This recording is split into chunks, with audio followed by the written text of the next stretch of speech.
Depuis que j'ai appris cette recette, je n'ai plus jamais acheté de panettone.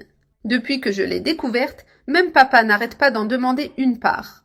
Pour commencer la recette, j'ajoute la levure. Ici, j'ai 10 g de levure sèche. Ensuite, j'ajoute 300 ml de lait tiède. Maintenant, je mélange légèrement pour bien la dissoudre. Ensuite, j'ajoute 2 œufs entiers et 150 g de sucre. J'incorpore également 100 g de beurre fondu pour faciliter le mélange.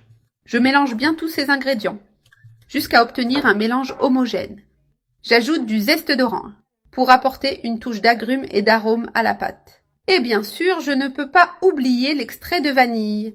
J'ajoute une cuillère à soupe. Cela donnera un parfum délicieux au panettone. Maintenant, je commence à incorporer la farine de blé. J'utilise 750 g au total. Je l'ajoute petit à petit, tout en mélangeant pour faciliter le travail. Je mélange jusqu'à ce que la pâte commence à prendre consistance. J'ajoute le reste de la farine avec une pincée de sel pour équilibrer les saveurs. Je mélange un peu plus avec la cuillère, puis je commence à travailler la pâte à la main.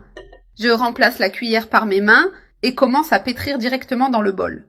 Regardez comme la pâte devient lisse et douce. Maintenant, je couvre le bol avec un film plastique pour éviter qu'elle ne sèche. Je laisse reposer la pâte jusqu'à ce qu'elle double de volume, ce qui prendra environ 1 heure. La pâte a beaucoup gonflé. Je retire le film plastique avec précaution. Je place la pâte sur la table, légèrement farinée pour la travailler. À l'aide d'un rouleau à pâtisserie, je commence à étaler la pâte avec soin. Je l'étale progressivement, sans trop presser, jusqu'à obtenir une épaisseur uniforme. La pâte est bien étalée avec une épaisseur parfaite pour le fourrage. Maintenant, je badigeonne du beurre fondu sur toute la surface de la pâte.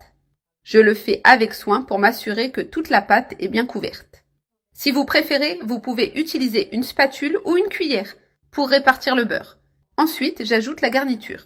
Ici, j'utilise des raisins secs et des noix hachées. Vous pouvez également utiliser des fruits confits pour rendre le panettone encore plus coloré et savoureux. Je répartis bien la garniture sur toute la pâte pour une distribution uniforme.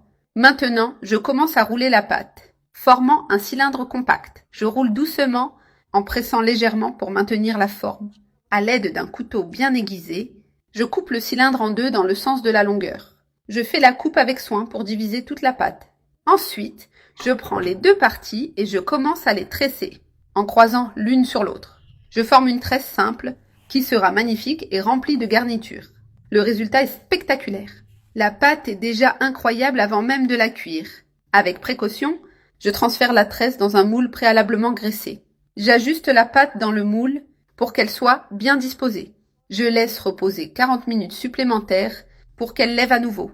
Après ce temps, je retire le torchon qui couvrait la pâte. Le four est déjà préchauffé à 180 degrés. J'enfourne le panettone et le laisse cuire pendant 50 minutes jusqu'à ce qu'il soit bien doré. Le panettone est prêt et son parfum est irrésistible. Je le retire du moule avec soin pour ne pas l'abîmer. Je le place sur une grille pour qu'il refroidisse un peu avant de le couper. Regardez ce merveilleux résultat.